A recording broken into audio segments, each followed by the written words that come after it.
Alhamdulillah wassalatu wassalamu ala Rasulillah. Para hadirin yang rahmati Allah Subhanahu wa taala, pada kesempatan ini kita senantiasa bersyukur kepada Allah yang masih memberikan kita kesehatan, masih memberikan kita kesempatan, sehingga dengan kesehatan tersebut kita dapat memperbaiki diri kita, memperbanyak bekal akhirat kita.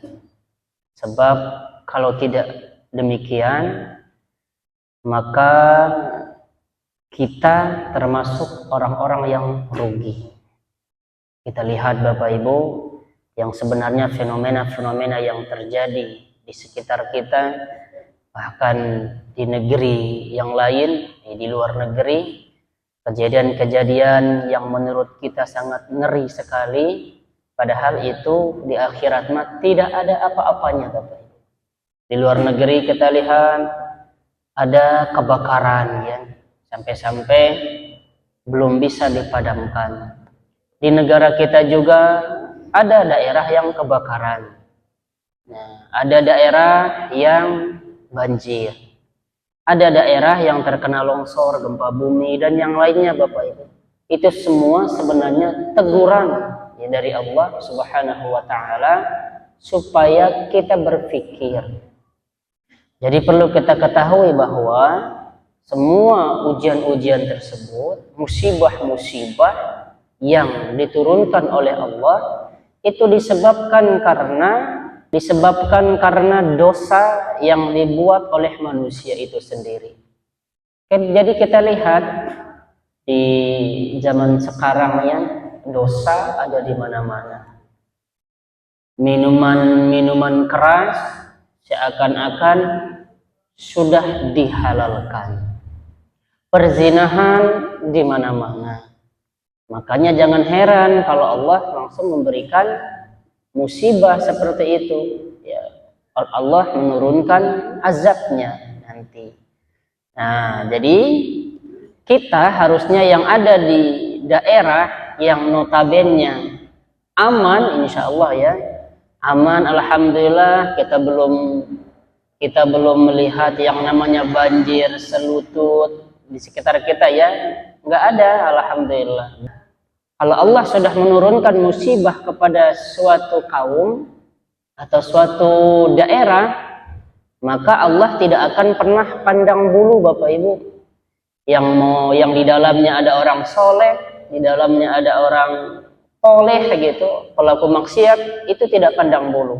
Semua pasti akan kena dampaknya. Makanya kita jangan seperti ahli kitab, Bapak Ibu. Ahli kitab yang terdahulu, mereka diberikan nikmat yang banyak, diberikan harta, justru itu membuat hati mereka semakin keras. Nah, jadi mulai sekarang kita berkaca kepada mereka, sehingga hati mereka dibuat semakin keras oleh Allah disebabkan karena mereka tidak bersyukur. Sudah, kita syukuri saja.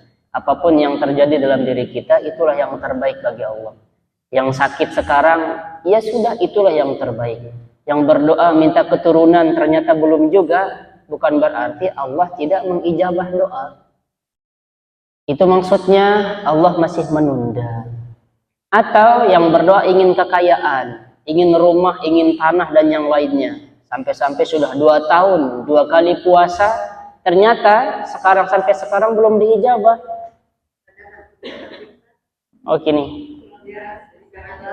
Oh iya. Jadi Bapak Ibu yang dirahmati Allah Subhanahu wa taala, ya sudah, kalau misalkan sekarang kita berdoa belum juga diijabah, tunggu aja, nanti pasti diijabah oleh Allah. Kalau toh juga sampai akhir, sampai mati belum diijabah, kita akan mendapatkannya nanti di akhirat. Itu bedanya orang yang beriman dengan orang kafir. Jadi tugas kita sekarang adalah beribadah. Di samping kita beribadah itu, kita mantapkan dulu iman kita. Iman, mantapkan dulu. Karena banyak Bapak Ibu pendakwah ini yang hanya ceramah supaya masyarakat jadi senang. Tetapi yang iman, yang membahas tentang iman sangat sedikit. Buat apa tuh Bapak Ibu orang itu beribadah tapi dia musyrik? Ya, tapi dia menyekutukan Allah. Kan tidak ada di Al-Quran. ya ayyuhal musyrikun aqimis shalah, enggak ada.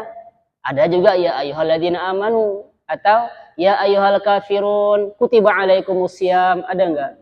Enggak ada. Yang diperintahkan itu orang beriman.